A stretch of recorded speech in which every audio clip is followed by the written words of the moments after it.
Why do we delay something we actually want? You're exhausted, your eyes are heavy, your body is ready, and still you don't go to bed. You stay up, just a little longer. It's 11:47 p.m. You told yourself you would sleep at 11. You even meant it. You brushed your teeth. You turned off most of the lights. You're tired, not just a little, really tired. And yet you're still awake. You pick up your phone, not because you're excited, not because you're searching for something important, just to stay. You tell yourself, just 10 more minutes. It sounds harmless. 10 minutes feels small. But it's rarely 10 minutes. It becomes 20, and 20 becomes 40.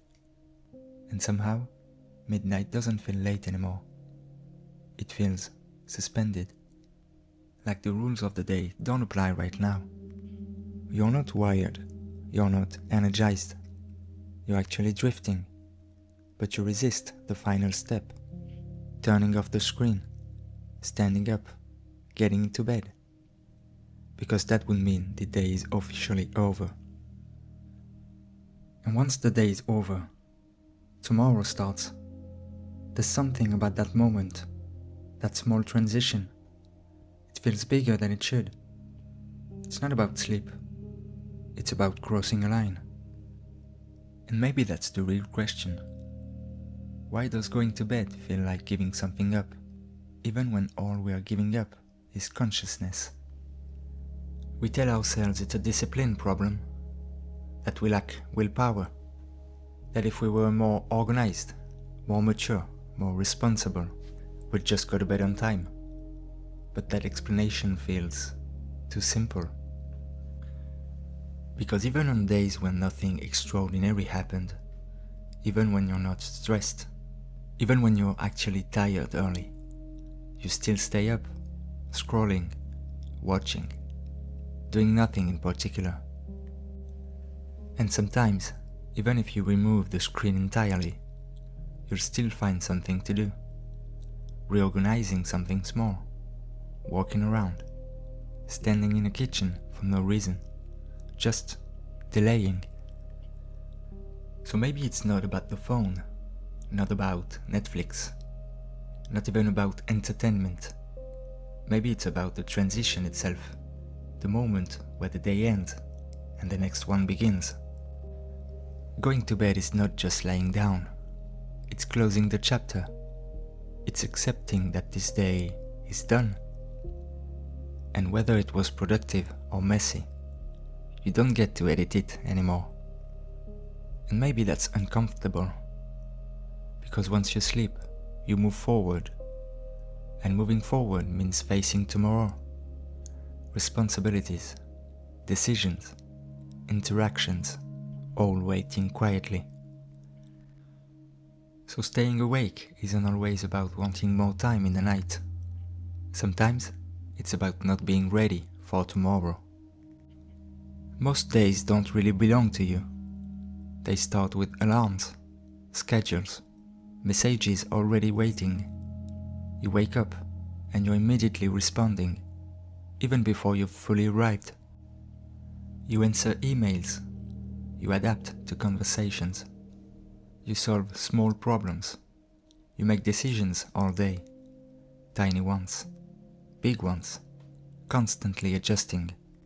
And even if nothing dramatic happens, your attention is never fully yours.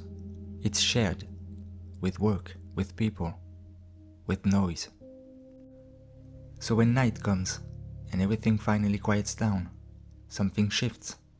The world stops asking, notifications slow, expectations soften. And for the first time all day, it feels like your time. To be honest, the only moment that feels completely mine is when everyone else is asleep.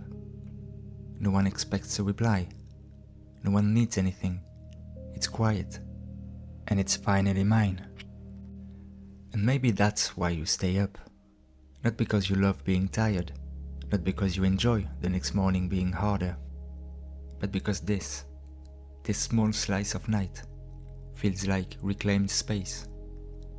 It's not rebellion, it's not laziness. It's something smaller than that.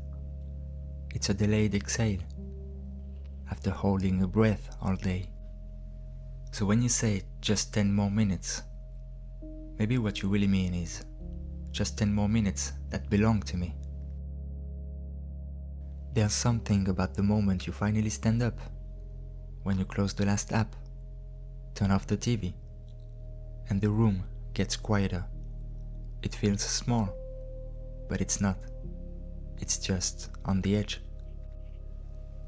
Because once you walk to your bedroom, there's no more pretending, no more stretching the evening, no more just one more thing. The day is done, officially. And going to bed isn't just about sleep. It's about surrender, about accepting that whatever happened today is over, good or bad, finished or unfinished. And tomorrow is already waiting. Meetings, conversations, responsibilities, things you might be slightly anxious about, things you haven't fully figured out yet. I often catch myself standing next to my bed, phone in my hand, knowing I should go to sleep, but scrolling one last time, almost like I am negotiating with tomorrow. Because when you lie down, once the lights are off, there's no buffer anymore. You're alone with your thoughts.